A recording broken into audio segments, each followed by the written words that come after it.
ಹಂಗೆ ಮೊದಲು ಬಂದಾಗ ಏನು ಅನಿಸ್ತಿತ್ತು? ತುಂಬಾ ಕ್ರೌಡ್ ಅನ್ಸೋದು. ಹಂಗೆ ಕಾಲ್ಗೆ ಸಿಕ್ತಿತ್ತು ಎಲ್ಲ ಹಾಗೆ. ಯಾಕಂದ್ರೆ ಸುಮಾರು ಸಾವು ನೋವುಗಳು ಆಗಿದೆ ಕೆಲವೊಂದು ವಿಚಾರದಲ್ಲಿ. ಯಾಕಂದ್ರೆ ಅಲ್ಲೇ ತಗೊಳ್ಳೋದು, ಅಲ್ಲೇ ಗಾಡಿ ಪಾರ್ಕ್ ಮಾಡೋದು, ಓಡಾಡಕ್ ಜಾಗ ಇಲ್ದಂಗೆ ರೋಡಲ್ಲಿ ಓಡಾಡೋದು ಹೌದು ಎಲ್ಲ ಆಗ್ತಿತ್ತು. ಇವಾಗ ನೋಡಿ ನಮ್ದು ಅನ್ನೋದು ಒಂದು ಫೀಲ್ ಆಗುತ್ತಾ ಹೌದೌದು. ಅಲ್ವಾ ಮ್ಯಾಮ್? ಹ್ಮ್ ಏನ್ ಹೇಳ್ತೀರಾ ಮ್ಯಾಮ್? ಇಲ್ಲ ಒಳ್ಳೇದು ಇದು ಮಾಡಿರೋದು ಅಂತ, ಒಳ್ಳೆ ಡಿಸಿಷನ್ ಅಂತ ಹೇಳ್ತೀವಿ. ಬೆಂಗಳೂರಿನ ಇನ್ನೂ ಯಾವ ತರ ನಾವು ಒಳ್ಳೆ ಗುಣಮಟ್ಟದಲ್ಲಿ ಅಭಿವೃದ್ಧಿ ಮಾಡಬೇಕು ಅಂತ ಹೇಳ್ತೀರಾ ಮ್ಯಾಮ್? ಈಗ ಮಾಡ್ತಾ ಇದಾರಲ್ಲ, ಮಾಡ್ಲಿ ಮುಂದೆ ಇನ್ನ ಒಳ್ಳೇದು. ಈಗ ಜಾಸ್ತಿ ವೆಹಿಕಲ್ಸೇ ಅದೇ ಪ್ರಾಬ್ಲಮ್ಮು. ವೆಹಿಕಲ್ಸ್ ಇವಾಗ ಇದು ಫುಟ್ಪಾತ್ ಅಲ್ಲಿ ಬೀದಿ ಬದಿ ವ್ಯಾಪಾರ ಮಾಡೋದು ತಪ್ಪಲ್ವಾ ಮ್ಯಾಮ್? ಹೌದೌದು ತಪ್ಪು. ಈಗ ವ್ಯಾಪಾರಕ್ಕಂತ ಈಗ ಇಂತಿಂತ ಶಾಪ್ಗಳು ಇದ್ರೂ ಈಗ ಅಲ್ಲೂ ನಿಮ್ಗೆ ಕಮ್ಮಿಗೆ ಸಿಗುತ್ತೆ. ಈಗ ಆನ್ಲೈನ್ ಅಲ್ಲೇ ನಾವು ತಗೋತೀವಿ, ಸುಮಾರು ಆನ್ಲೈನ್ ಅಲ್ಲೇ ಸಿಗ್ತಾ ಇದೆ. ಈಗ 100 ರೂಪಾಯಿ ನಾವು ಆರ್ಡರ್ ಮಾಡಿದ್ರೆ ಮನೆಗೆ ತಂದ್ಕೊಡ್ತಾರೆ. ಹೌದೌದು ಅದರೆಲ್ಲ ಆಪ್ಷನ್ಸ್ ಇದಾವೆ. ಬಟ್ ಆದ್ರೂ ನಾವು ಬೀದಿ ಬದಿಗೆ ಯಾಕೆ ಬರ್ತೀವಿ?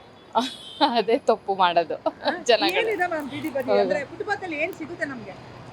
ಏನಿಲ್ಲ, ಅಲ್ಲೂ ಅದೇ ಸೇಮ್, ಇಲ್ಲೇ ಅದೇ ಹಾಗೆ.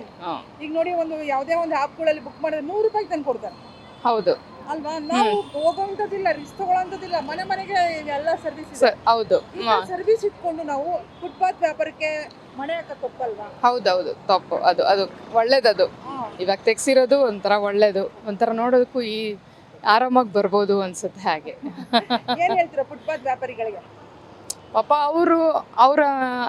ಅವ್ರ ಜೀವನ ಅವ್ರು ಮಾಡ್ತಾ ಇದ್ರು, ಈಗ ಅವರಿಗೆ ಒಂದ್ ಸ್ವಲ್ಪ ಕಷ್ಟ ಅನ್ಸುತ್ತೆ ಈಗ ಹಂಗೆ.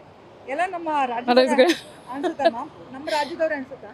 ಅಲ್ಲ ಮೇಡಮ್, ಎಲ್ಲ ಬೇರೆ ಎಲ್ಲ ನಾರ್ತ್ ಸೈಡ್ ಅವರೇ ಬಂದಿರೋದೆಲ್ಲ, ಎಲ್ಲ ಹಿಂದಿ ಮಾತಾಡ್ತಾರೆಲ್ಲ, ಎಲ್ಲ ಅವರೇ ಬರೋದು. ಕರ್ನಾಟಕದವ್ರು ಕಮ್ಮಿ ಇಲ್ಲಿ. ನಿಮ್ಗೆ ಯಾವ ತರ ಅನುಭವ ಆಗಿದೆ?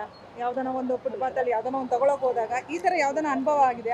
ಅವ್ರ ಲ್ಯಾಂಗ್ವೇಜ್ಗೆ ನಾವು ಕಮ್ಯುನಿಕೇಟ್ ಮಾಡ್ಕೊಂಡು ಮಾತಾಡೋಂತ ಅನುಭವ ಆಗಿದೆ? ನಾ ಅದಕ್ಕೆ ಮಾತಾಡಲ್ಲ ಮೇಡಮ್, ಕನ್ನಡನೇ ಮಾತಾಡ್ತೀನಿ ನಾನು, ಬಿಡಲ್ಲ ಅವರಿಗೆ. ಬಿಡಿ, ಇಲ್ಲ ನಿಮ್ಗೆ ಆಗಿಲ್ವಾ ವ್ಯಾಪಾರ, ಹೋಗ್ತೀರಾ ಮುಂದೆ ಅಷ್ಟೇ. ಬೇರೆ ಕಡೆ ಕಮ್ಯುನಿಕೇಟ್ ಮಾಡ್ಕೊಂತಾರೆ ನಿಮ್ಮ ಹತ್ರ? ನಾನ್ ಮಾಡಕ್ಕೆ ಹೋಗಲ್ಲ, ಹೊಟ್ಟೋಗ್ತೀನಿ ವಾಪಸ್, ಬೇಡ ಬಿಡು, ಬೇರೆ ಕನ್ನಡದವ್ರ ಹತ್ರ ಹೋಗೋಣ ಅಂತ ಅಷ್ಟೇ. ಈಗ 10 ಜನದಲ್ಲಿ ಎಷ್ಟು ಪರ್ಸೆಂಟ್ ಬೀದಿ ಬದಿ ವ್ಯಾಪಾರಿಗಳಲ್ಲಿ ನೀವು ನಮ್ಮ ಕನ್ನಡದವ್ರು ಎಷ್ಟು ಜನ ಇರ್ತಾರೆ, ಬೇರೆಯವ್ರು ಎಷ್ಟು ಜನ ಇರ್ತಾರೆ? ಮೇಡಮ್ ಕನ್ನಡದವ್ರು ಹುಡುಕಿದ್ರು ಸಿಗೋದಿಲ್ಲ, ಎಲ್ಲ ಒಂದು 10 ಜನಕ್ಕೆ ಒಬ್ಬೊಬ್ರು ಸಿಗ್ತಾರೇನೋ, ಅದು ಕಮ್ಮಿನೇ. ಹಾಗೆ ಯಾಕೆ ಮ್ಯಾಮ್ ನಮ್ಮ ಬೆಂಗಳೂರಲ್ಲಿ ನಮ್ಮ ಕರ್ನಾಟಕದಲ್ಲಿ ಅವ್ರನ್ನ ಬಿಟ್ಟು ಬೇರೆಯವರೇ ಎಲ್ಲ ಜಾಸ್ತಿ ಇದ್ದಾರೆ, ಕನ್ನಡದವ್ರು ಬಿಟ್ಟೆ ಬೇರೆಯವರೆಲ್ಲ ಜಾಸ್ತಿ ಇದ್ದಾರೆ. ಅದು ಯಾಕೆ ಇವರೆಲ್ಲ ಬಂದು ಈ ತರ ಅವಲಂಬಿತರಾಗ್ತಾ ಇದ್ದಾರೆ ಬೆಂಗಳೂರಿಗೆ? ಏನೋ ಮೇಡಮ್ ಅದು ಆ ಕನ್ನಡದವ್ರು ಹಂಗೆ ಬಿಟ್ಟಿದ್ದಾರೆ, ಅದಕ್ಕೆ ಎಲ್ಲ ಹಂಗೆ ಬರ್ತಾ ಇದ್ದಾರೆ. ಇಲ್ಲ ಇದಕ್ಕೆಲ್ಲ ಹೆಂಗೆ ಕಡಿವಾಣ ಹಾಕೋದು? ಅದು ಈಗ ಹಾಕ್ತಿದ್ದೀರಲ್ಲ ಈಗೆಲ್ಲ, ಹಂಗೆ ಒಂದ್ ಸ್ವಲ್ಪ ನೋಡಿ ನಾನು ಹೆಂಗ್ ಗೊತ್ತಾ, ಇವಾಗ ಇಲ್ಲಿ ಹಾಕಿದ್ರೆ ತಿರ್ಗಾ ಇಲ್ಲಿ ಹಾಕಿದ್ರೆ ಫುಟ್ಪಾತ್ ನ ಇವಾಗ ಎತ್ತಿಸಿದ್ರೆ ಮತ್ತೆ ನಾಳೆ ಬಂದು ಮತ್ತೆ ಅಲ್ಲೇ ಹಾಕೊಂತಾರೆ. ಹೌದು.